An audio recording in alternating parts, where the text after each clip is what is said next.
미친 것 같아. 내가 보기에는 거의 제정신이 아니에요.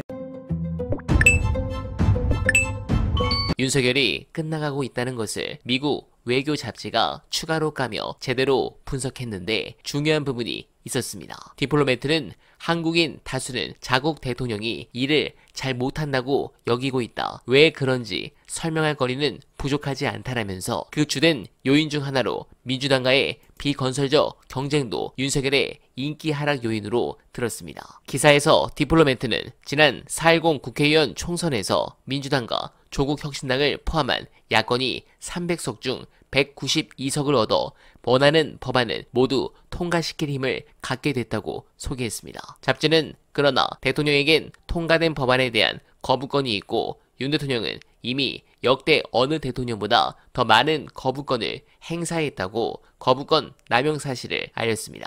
또한 정치 보복까지 직격했는데 민주당 이재명 대표에 대한 수년간에 걸친 검찰 수사들과 문재인 전 대통령에 대한 최근의 수사 움직임이 자유주의 세력과 민주당 지지자들의 분노에 기름을 붓고 있는 점은 명백하다며 윤의 비판자들은 이들 사건을 정치적 동기에 따른 것으로 본다고 덧붙였습니다. 네, 공감합니다. 그러나 두창이의 인기라고 할 것도 없지만 이 지지율은 더 빠질 것 같습니다. 중요한 영상 보시고 이어가 보겠습니다. 그 많은 분들이 저한테 이제 윤석열 탄핵이 가능하냐? 그럼 제가 늘 말합니다. 현실적으로 지금 시점에서 불가능하다. 왜? 무능하다고 탄핵할 수는 없다. 범법 행위가 드러나야 탄핵을 할 수 있다. 라고 이야기했는데 하나둘 드러나는 정황이 보이고 있으니까. 한두 사람이 입을 막을 수 있지만 이게 10명, 100명, 1000명 되면 절대로 못 막습니다. 이렇게 공무원들 윽박 찔러가지고 이것도 시간 지나면 다 튀어나오게 돼 있어요. 왜?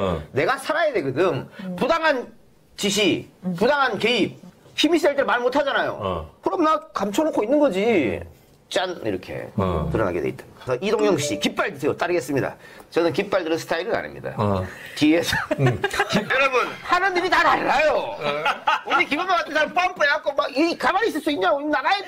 이렇게 막 옛날 삼국지에도 제갈량 이런 사람이 전쟁 나가 싸웁니까? 안 싸우잖아. 장비 이런 사람들이 싸우잖아. 네, 공감합니다. 한가위 명절 연휴를 앞둔 지난 9월 13일 금요일에 발표된 한국갤럽의 여론조사 결과는 정치권 모두를 깜짝 놀라게 만들었습니다. 전국 평균 국정 긍정률은 최저 기록을 경신해 20%인데 이번 정부 들어 가장 낮다는 것이고 이제 더 낮아지면 20% 선이 무너져 10%대가 됩니다. 또한 최근 시사인의 여론조사는 저도 깜짝 놀랄 정도였습니다. 두창인은 집권 첫 해부터 신뢰도가 3.62점으로 이미 현직 대통령 최저점을 기록한 바 있습니다. 이것은 탄핵 국면이 본격화되기 직전인 2016년 조사한 박근혜 신뢰도를 집권 3년차가 되도록 넘어서지 못했다는 부분이라 탄핵 국면 초입이라 분석해도 지장이 없을 정도입니다. 나아가 윤석열의 불신에 대한 비율은 0점이 가장 많을 정도로 엄청나게 높은 비중이라